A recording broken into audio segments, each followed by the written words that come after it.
Assalamualaikum warahmatullahi wabarakatuh. Perkenalkan, nama saya Nadia Kartika Putri Wibowo, NIM 4219118. Pada video kali ini saya akan menjelaskan apa sih itu maqasid syariah dan bagaimana penerapannya di dalam ekonomi Islam. Yang pertama, saya akan menjelaskan pengertian dari maqasid al-syariah itu sendiri. Secara etimologi, maqasid diambil dari kata maqsid yang artinya kesengajaan atau tujuan. Sedangkan al-syariah berarti yaitu membuat suatu undang-undang, menunjukkan dan menentukan. Yang dimaksud di sini adalah menunjukkan bagi mereka sebuah jalan menuju aturan yang baik.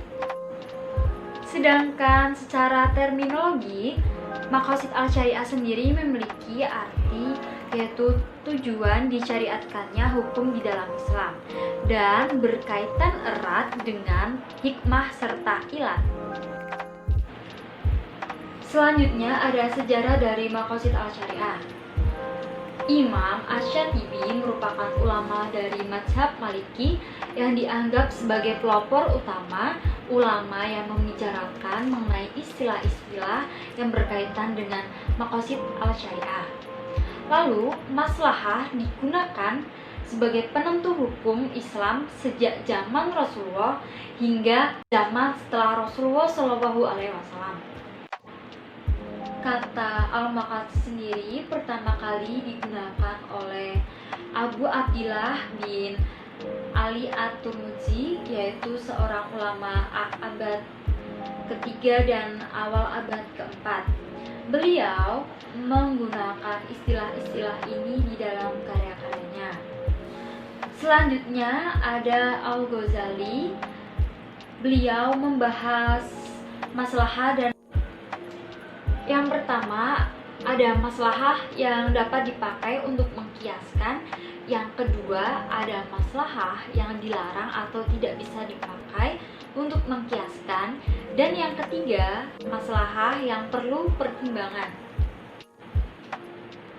Dilihat dari sejarah tema-temanya yang ada di dalam maqasid al-syariah, bisa dikatakan bahwa maqasid syariah sudah ada sebelum Imam Asy-Syatibi yang dianggap sebagai pelopor utama atau orang pertama yang membahas tentang istilah-istilah maqasid al-syariah tersebut. Perbedaannya, maqasid syariah sebelum Imam Asy-Syatibi susunannya belum sistematis. Yang selanjutnya saya akan membahas tingkatan dan klasifikasi maqasid al-syariah. Imam Asy-Syatibi telah membaginya menjadi 3 kategori. Yang pertama ada daruriyat.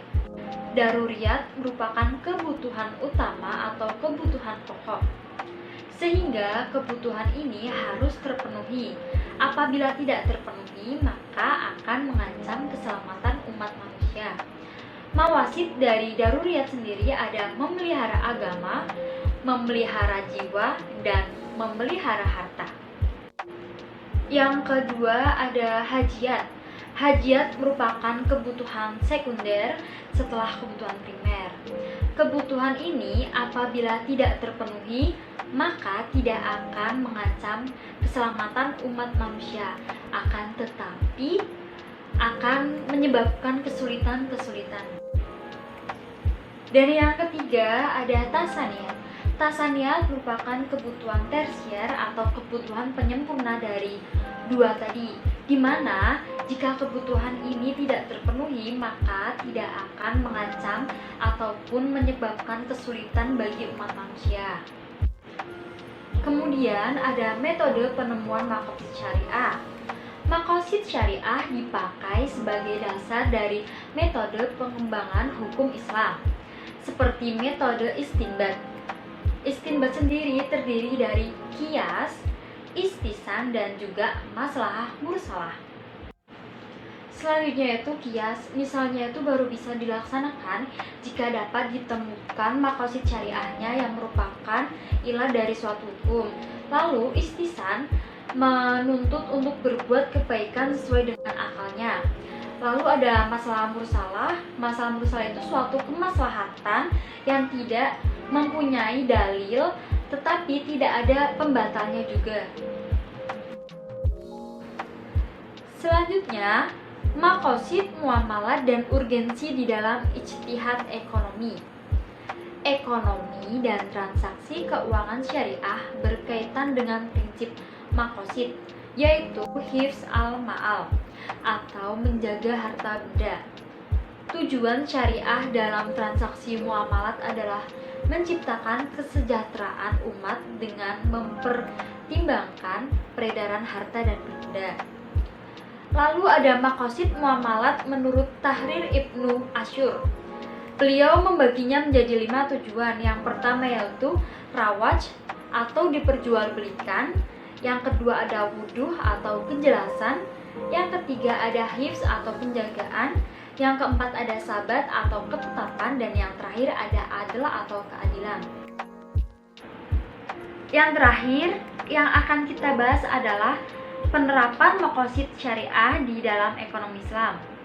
Di dalam teori maqasid al-syariah sendiri mempunyai implikasi terhadap perilaku ekonomi setiap individu muslim. Lalu, problematika ekonomi selalu dikaitkan dengan 3 pertanyaan dasar. Apa saja 3 pertanyaan dasar tersebut?